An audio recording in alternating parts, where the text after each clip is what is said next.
On April 14th and 15th, the Z-Scale weekend took place in Altenbeken in the north of Germany. The event continues to be successful, judging from the large number of visitors. During the last 2 days we've had over 1,200 visitors. This means an increase of about 20% compared to the previous event that took place 2 years ago. Today on Sunday we've also welcomed many families with kids to the event. The visitors were able to enjoy all kinds of different items in Z-Scale that reflect the state of the art in this segment.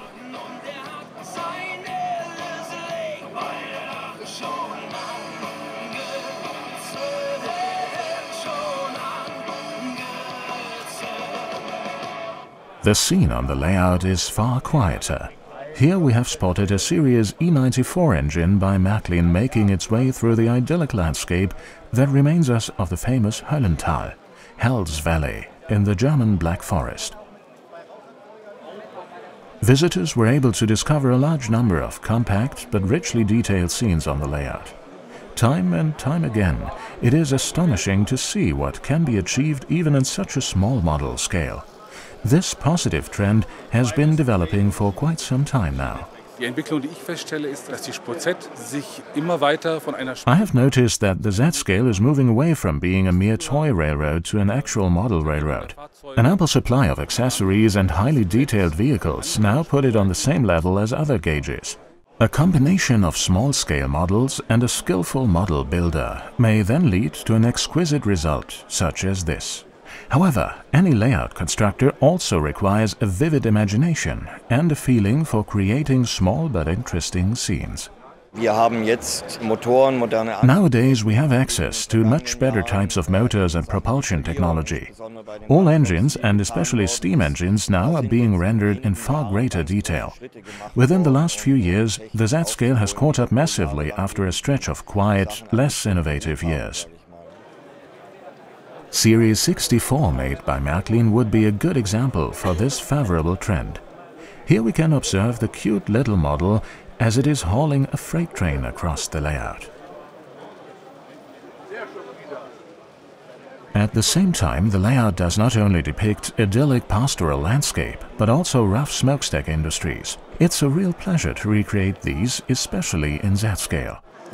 Yes, I have already seen similar construction in half-O scale, but that would take up so much space that I wouldn't be able to put it on display here in Altenbeken, for example. Here we spot a coking plant including railroads. The color scheme was executed perfectly on this item, which makes it look incredibly realistic.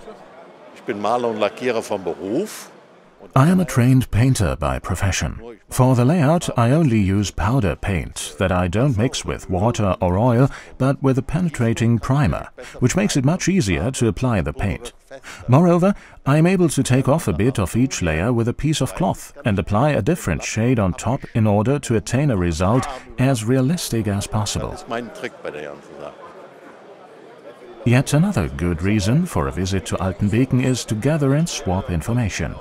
This is a vital part of a meeting such as this. Hands down, there is nothing more enjoyable than a good shop talk with a group of like-minded enthusiasts. But let's hurry now. The bus has pulled up already and it's time to head to the next location.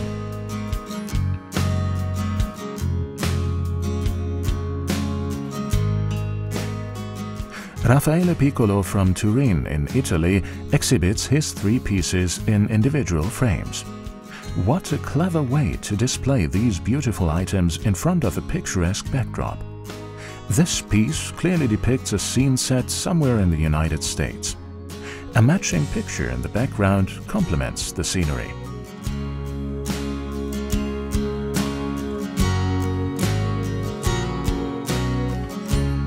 Our next stop is the Schwindeltal, where a rail bus is busily operating to and fro, while a few ambitious mountaineers are trying their hand at this rock wall. And here we have also spotted Raffaele himself, accompanied by his wife.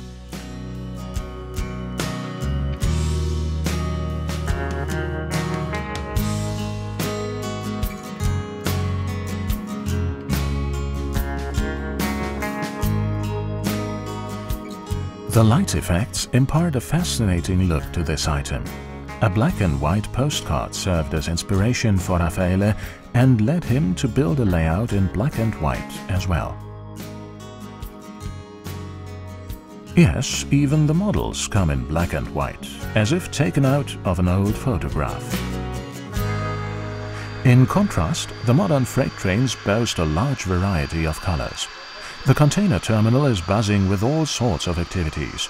This wonderful exhibit is by no means only for Z-scale enthusiasts. Yes, we certainly have many people here this weekend that are not particularly into the Z-scale, but who are simply interested in model railroads as a whole. And many of those visitors are equally struck by how advanced the Z-scale layouts have become. Nowadays we even have little buses and trucks that move around on their own. Most of our layouts here were carried out so well and with such high attention to detail and technological innovation that sometimes cannot even be found in the larger scales. Whatever one wants to create in model scale is now possible in Z-scale as well, both in terms of landscape design and a variety of highly detailed vehicles. Most of these layouts are operated digitally as well. All in all, it's just a huge fascination even for people outside the Z-scale community. Many exhibits boast perfectly designed landscapes, such as this layout depicting a scenery from the US. It was created by Carl Zinn, who can rightfully be called a master of layout construction. Here too the backdrop nicely tops off the overall favorable appearance of the layout.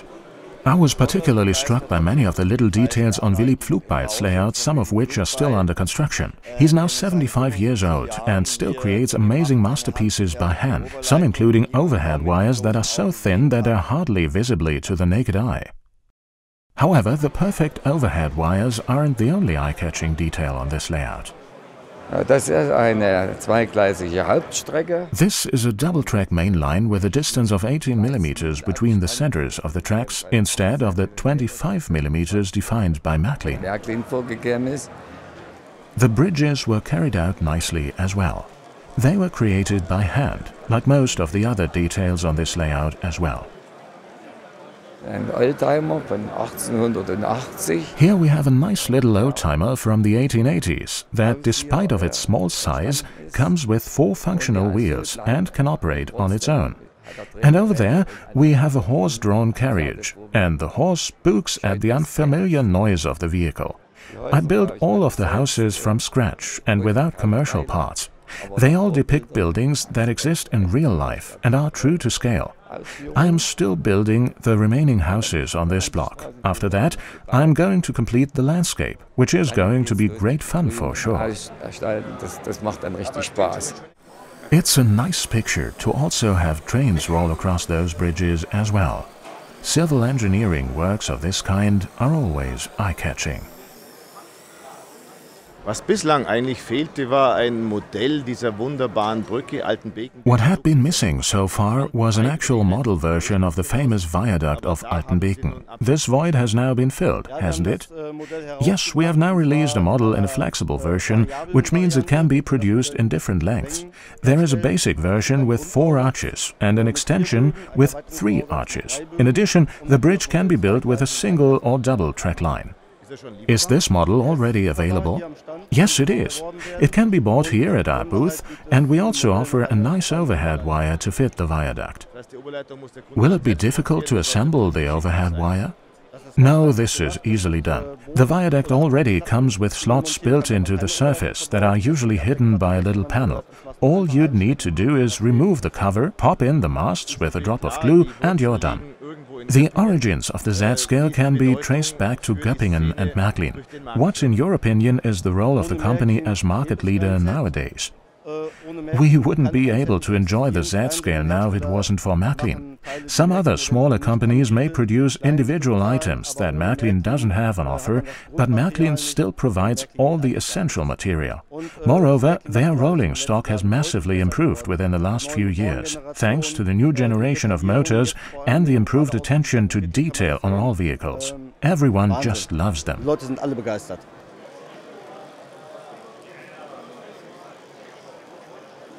In addition, Märklin club models in Z-scale have also always contributed to the general attraction. A very special model will be developed for this year's anniversary celebrations. This would be Series E41-88-353. It was made from completely new tooling and comes with a brand new motor as well as numerous mounted details, such as handrails and extensive roof equipment.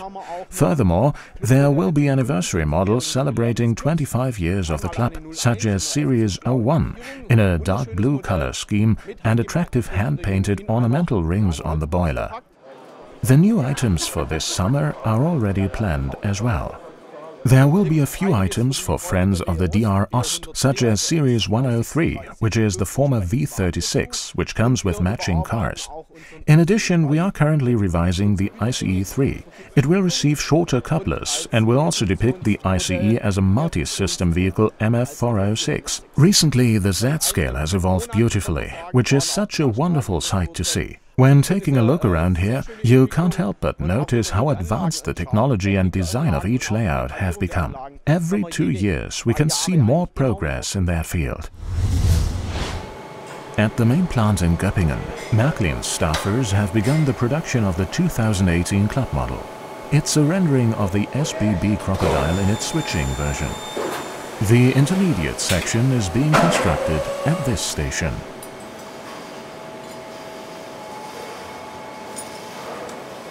Every single piece has to undergo a strict inspection.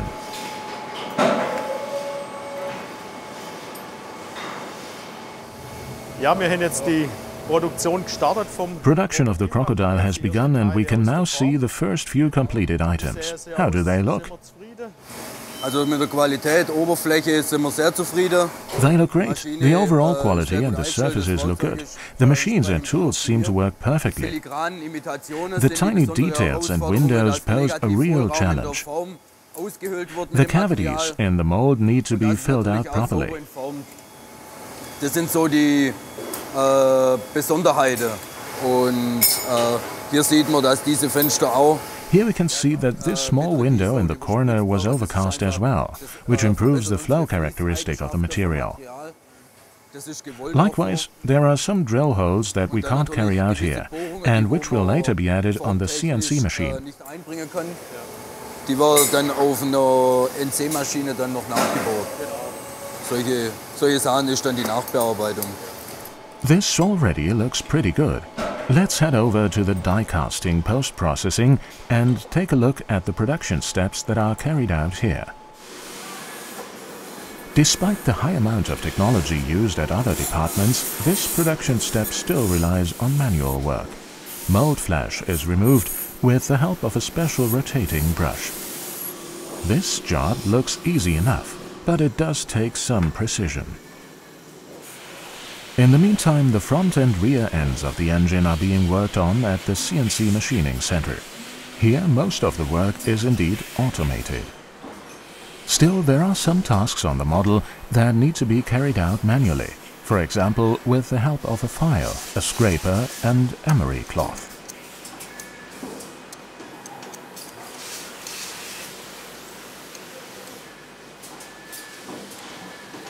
Die Maschine ist ein Bearbeitungszentrum, was verschiedene Werkzeuge in einem Korbwechsler hat. Also es hat 12 Werkzeuge. The machining center combines 12 different tools that can be used alternately to carry out different tasks such as drilling or grinding. The employees working on these machines also need to check the completed items 2 or 3 times a day. We have a special verification process that they can follow for this purpose. We also need to check the items regularly to detect flaws and such in time. Was man halt hier in der Produktion nicht mehr ändern kann. This sample serves as a prototype for the individual production steps. The spots marked in green have to be cleaned off flash manually by means of files or a little scraper. Das macht sie entweder mit einem Schaber oder halt mit einer Feile, die vorne angeschliffen ist. These are only the initial steps on the way to completing the model of this locomotive. What is up next? Die meisten Teile werden von hier aus in die galvanische. From here, most pieces will be transferred to the galvanizing department, where they will be phosphatized. Afterwards, they will be painted. This is a fully functional version of the model, although it is still missing its proper color scheme. The pantographs can already be raised and lowered. However, the actual highlight on this model is the tiny, highly innovative telex coupler. It will be produced on a larger scale for this time as part of the club model.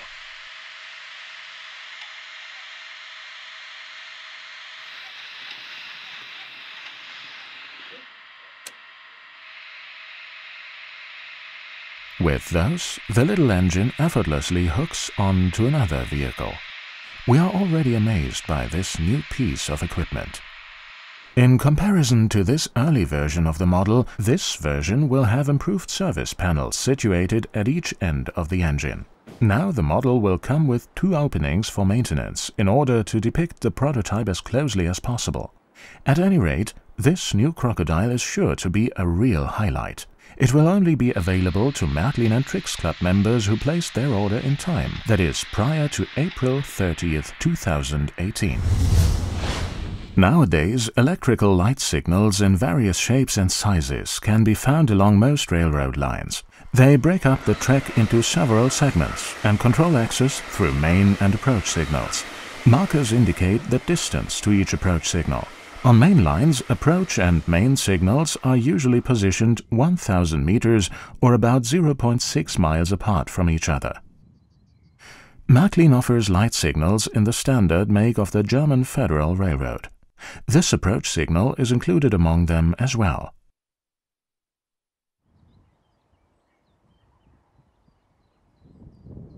Here we are seeing a block signal indicating that the segment ahead is unoccupied.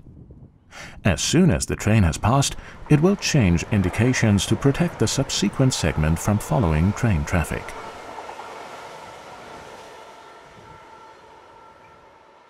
The Märklin block signal for use along the railroad line comes with integrated signal electronics and a separate signal decoder. The same goes for the lighted home signal and the integrated approach signal. With the help of this control panel, the signals can be used on conventional layouts as well. We will give you further information on the new signals in an upcoming edition.